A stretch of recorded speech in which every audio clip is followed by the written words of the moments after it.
Texto expositivo, el resumen y el esquema.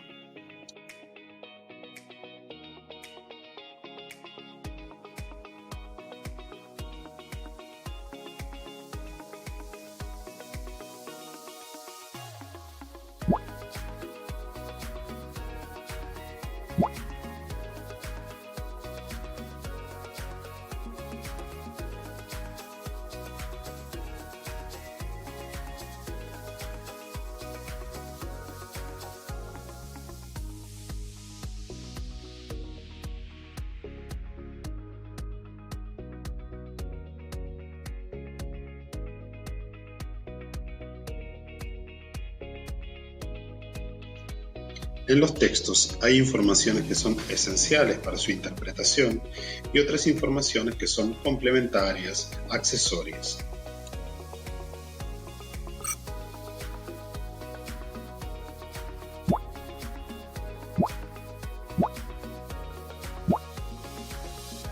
La primera regla que vamos a observar es la de generalización. ¿Cuándo la vamos a aplicar? Cuando en el texto aparezca una serie de conceptos que pueden englobarse en otro que los abarque a todos, como en el ejemplo.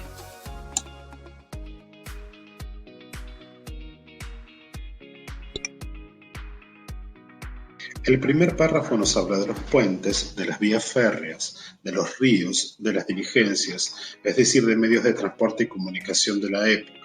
Nos dice que separaban las regiones, que demoraban o que casi ni existían. Por lo tanto, podemos concluir que la comunicación era dificultosa y lenta. El comienzo del segundo párrafo nos habla de las velas y del gas, es decir, fuentes de iluminación. Nos dice de las primeras que alumbraban poco y del gas que iluminaba escasas cuadras. Por lo tanto, de esta primera parte, de esta secuencia, podemos concluir que hay una iluminación deficiente en la época.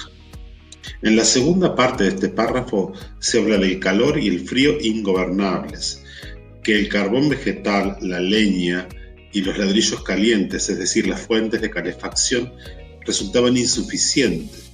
Por lo tanto, había una escasez de confort climático en esa época.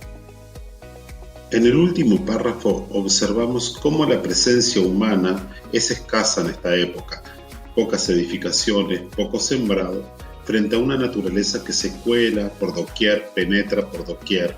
Por lo tanto, podemos concluir que hay un predominio de la naturaleza.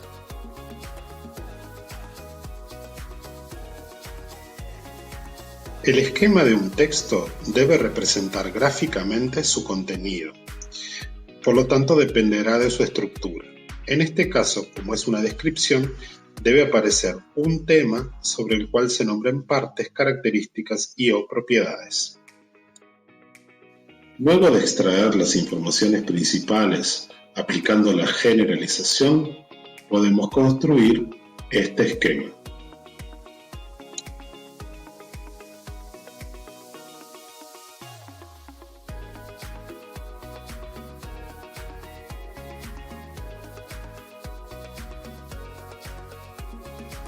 Por otro lado, podemos construir un texto usando esas informaciones principales, conectándolas entre sí, al que denominamos resumen.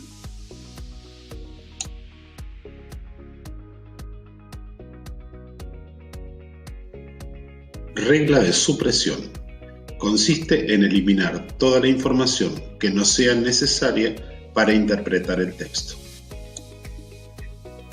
Vamos a usar como ejemplo el texto de los murciélagos.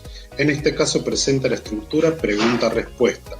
Por lo tanto, vamos a buscar justamente eso. ¿Cuál es la pregunta y cuáles son las respuestas?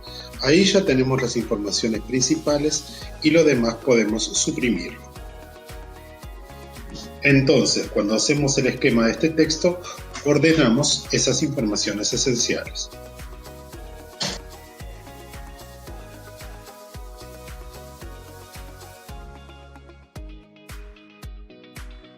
Regla de construcción.